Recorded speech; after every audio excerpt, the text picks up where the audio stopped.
ఏం టిఫిన్ చేస్తున్నావమ్మా? ఉప్మా. ఉప్మానా? ఎందుకమ్మా చీప్ గా ఉప్మా చేస్తావు?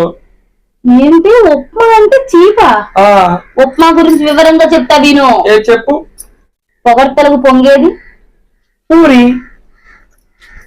ఉడికింటే తెల్లబోయేది ఇడ్లీ, పట్టించుకోకపోతే ముఖం మార్చుకునేది మినపట్టు, ఏమిచ్చినా కడుపులో దాచుకునేది ఊతప్పం, నూనె లేస్తే శ్రీమని గోల్ చేసేది గారె, గుప్పెడంతా పోస్తే ధాకెడంతా ఏదే ఉప్మా. గుప్పెడంతా పోస్తే ధాకెడంతా ఏదే ఉప్మా. ఇంకెప్మా గురించి చీప్గా అనకు. ఉప్మా కాస్ట్ ఏదో చెయ్యి, తినేసిపోతా ఉప్మా.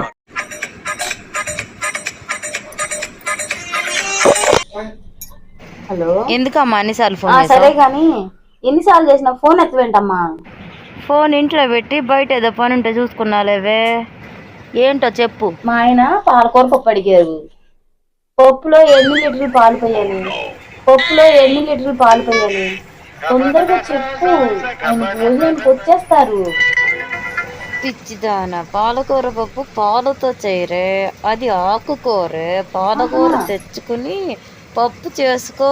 పాలకూర పప్పు పాలు పోసి చేయరా? పాలకూర పప్పు పాలు పోసి చేయరా? ఆకుకూరతో చేస్తారా? నీలాంటిది బీరకాయ కూర వండమంటే కూరలో ఎన్ని బీర్లు పోయాలి అని అడిగిందంట. ఆ మాత్రం తెలియదేంటి? ఒక బీర్ బాటిల్ అయితే సరిపోద్ది కదా బీరకాయ కూరకి. ఒక బీర్ బాటిల్ అయితే సరిపోద్ది కదా బీరకాయ కూరకి.